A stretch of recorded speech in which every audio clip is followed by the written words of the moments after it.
told me you could be whatever you wanna be. So I told myself I'ma be a singer, I'ma play on the keys. I can do whatever I want if I just believe, yeah. But then over the years, everybody's telling me to find a career, and I'll be rolling my eyes, thinking I'll be alright with my guitar by my side. But now it's like 55 quid for my phone bill and a tenner for my bus pass too. To check, it is 8:20.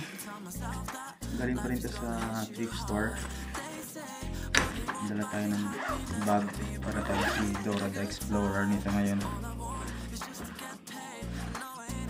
Tubig, cellphone,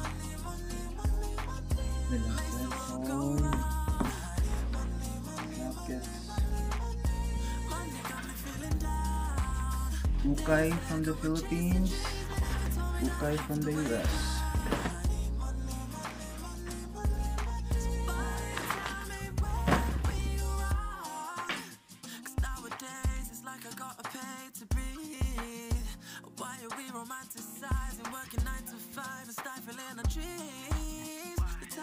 Parang sumisikip yung limit natin.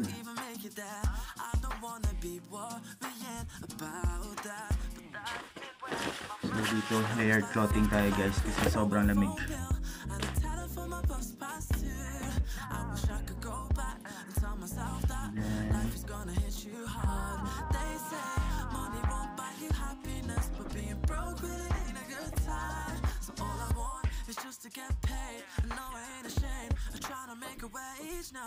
Schedule na lang tayo ng lift. Lift. Easy.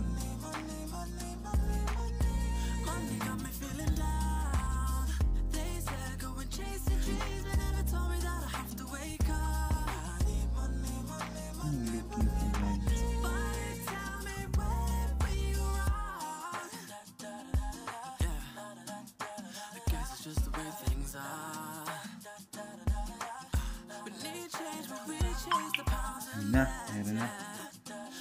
Hindi, ilan? 10 minutes. Labas na tayo guys.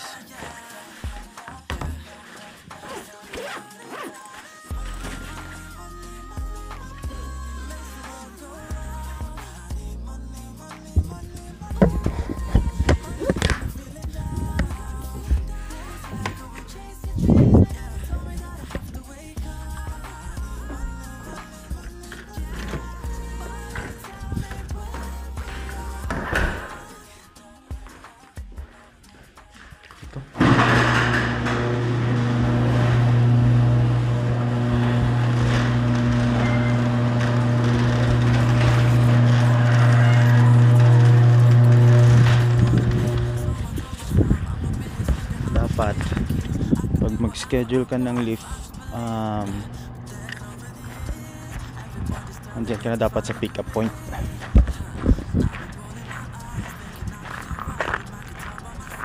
Kasi alis yung lift driver mo pag wala ka pa dun. I think 1 minute or 2 minutes lang sila mag-aantay. Hindi pareho sa atin sa Philippines, sa Pilipinas. Pag ano ka ng Grab, maghahanapan pa kayo. May pick up point. 3 minutes. Dito bang bahay?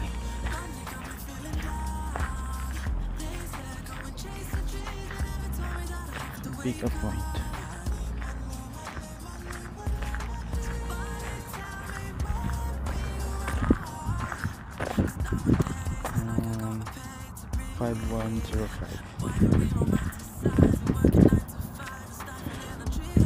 Hyundai Elantra 5105. Medyo warm na nga guys, hindi siya ganun kalamig kahapon. Okay.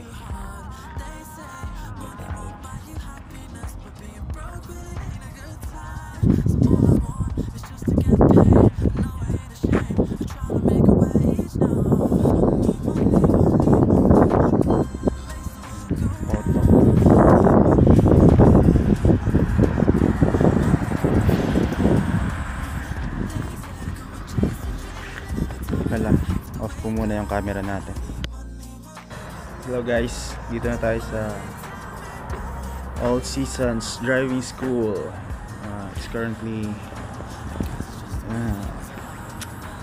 8:35, tsaka 9 AM pa yung ano nila. Akala ko malayo. So 9 AM pa yung schedule, 8:35 pa lang ngayon. Ang lamig dito sa labas, mag-aantay tayo hanggang 9.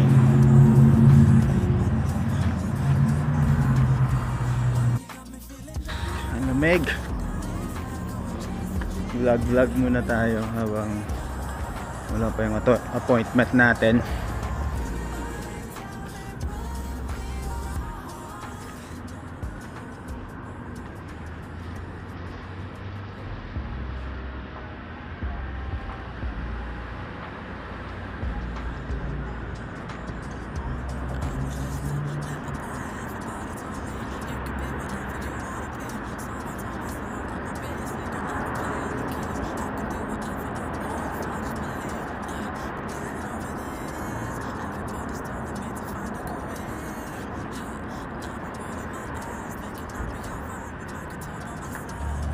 Anong meron dito?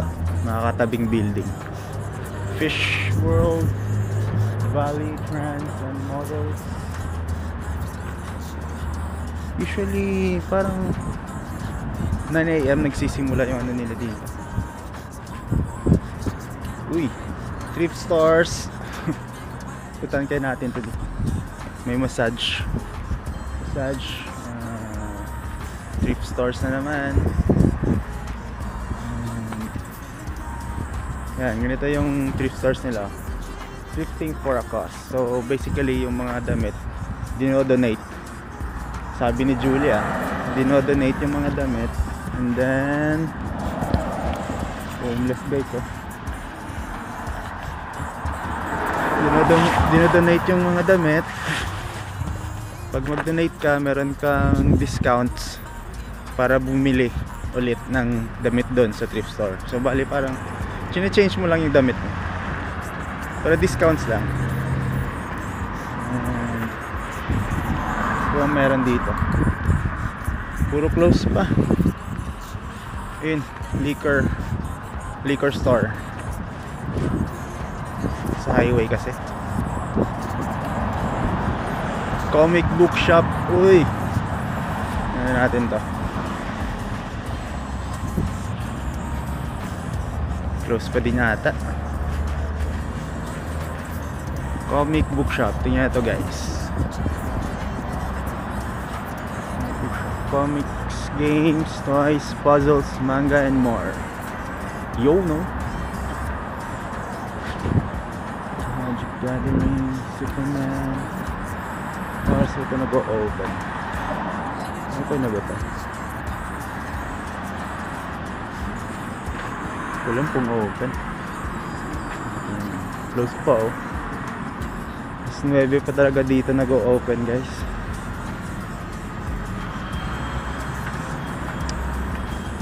This is Prague Avenue, Prague. So papunta dun, tsaka dun, highway yan, main highway. Maraming mga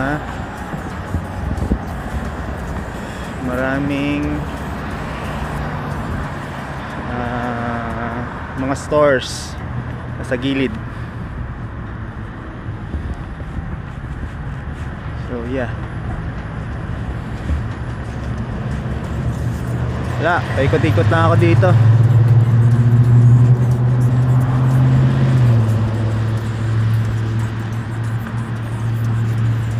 Usually yung ice sina-shovel na lang pagilid.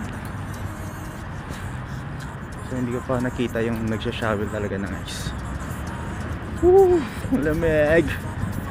Ba't ang aga ko dito? Okay, mamaya naman. Tigas na yung kamay ko.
That's a relief, guys.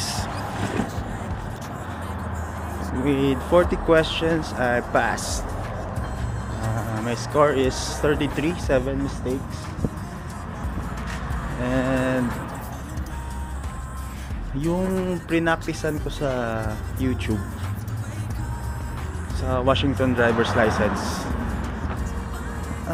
siguro mga 50% doon lumabas. Yung iba na medyo I was a little bit ano ba dito? Nahirapan ako sa sa yung mga marijuana, tapos meron mga questions doon na dalawang possible answers, kaya medyo may mga 3 questions or 4 questions doon na halos medyo yung phrasing lang ang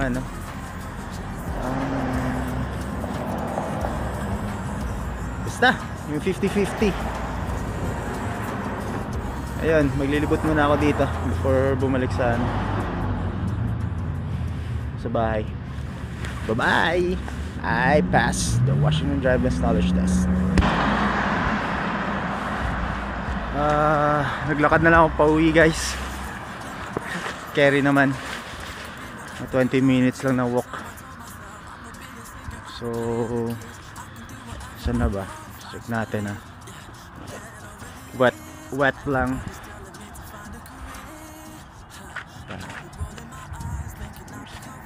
Okay. Eden Avenue. Tapos diretso.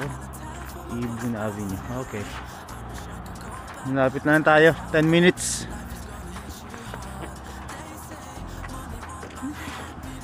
In case you're wondering, ito yung pavement dito sa walkway sa US. Ayan.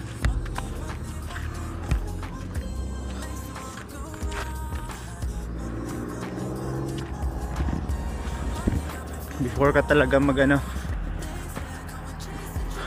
sa mga intersections at itong mga likuan, tingin-tingin ka talaga. Mabilis sila mag-drive dito. Ayan, nag-yellow pa. Ice fast as Bukan.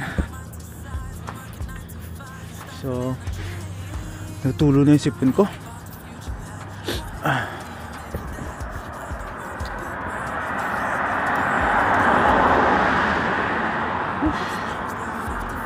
Good way to get your exercise. Maglakad kasi walang sasakyan. Ito yung yan yung araw. Cloudy pa rin hanggang ngayon. The other day, parang whole day nag-ulan dito. Buti ngayon hindi umulan. Well, the lift from my apartment to papunta sa driving school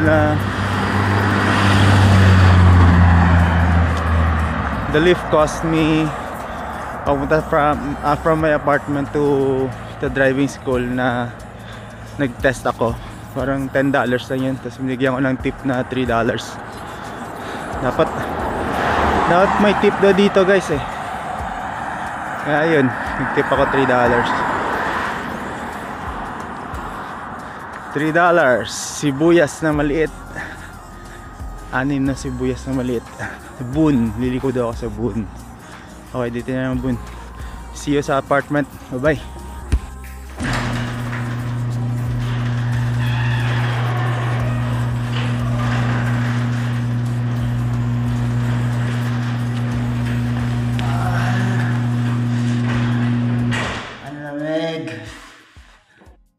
Hello guys,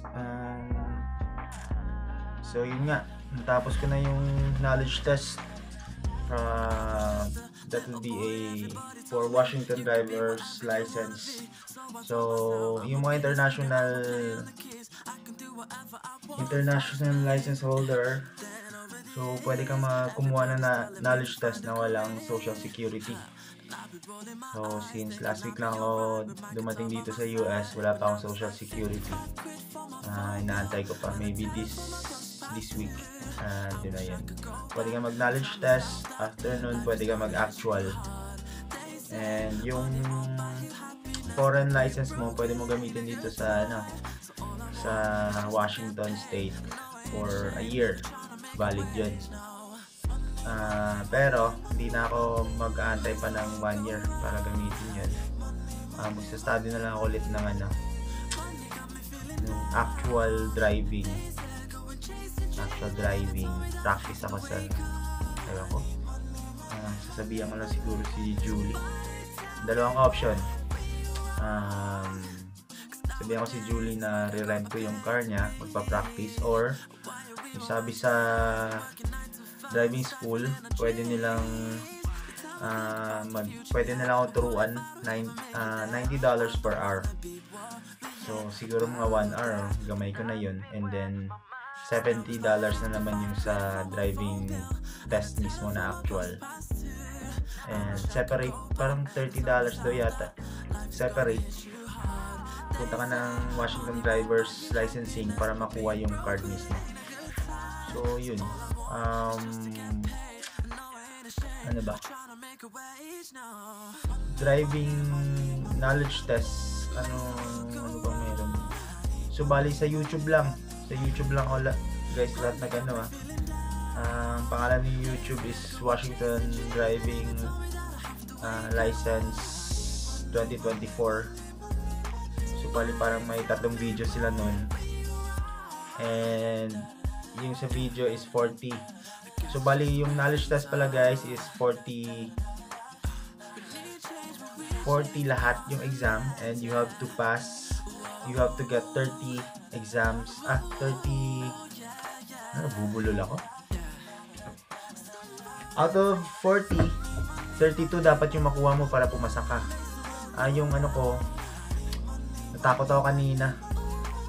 Bali yung tama ko is 33, 7 mistakes lang ako.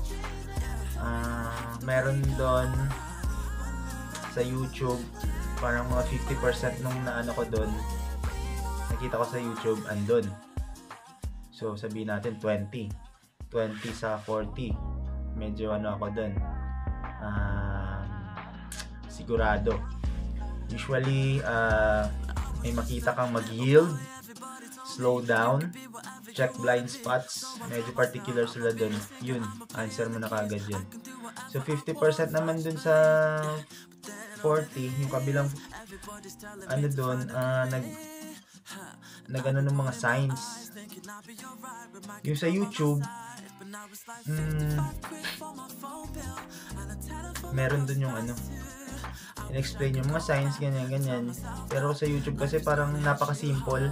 Parang alam mo kagad sa 4 choices. Kahit hindi mo basahin yung question, malalaman mo dun sa 4 choices kung saan dun. Kasi yung 3 choice, masyadong given yung kahit 15-year-old, kasi 15 to 16 years old pwede na kumuha ng knowledge test dito yung napaka-basic. May isang answer doon na parang napaka-seryoso, tapos 3 answer doon hindi masyadong seryoso. So ganun. Pag sa actual naman, medyo merong ginawa nila, parang 2 doon ang hindi seryoso, tapos may 2 parang seryoso. So mapapaisip ka doon sa 2. So ganun. At saka yung marijuana, wala doon sa YouTube Controlled substances lang nakalagay sa YouTube, pero doon sa is marijuana talaga. Parang mayroong question doon na 3 about marijuana, and parang technical siya, hindi yung parang subjective na question, objective. Sinabi doon ano ba hindi affected sa senses. Pag nagmarijuana ka hindi affected na senses, meron doon vision, pa yun, tapos answer ko doon hearing. Hindi ko rin alam yung tama yun Yung isa naman, pag nagmarijuana ka, ilang hours ba bago mawala yung effect.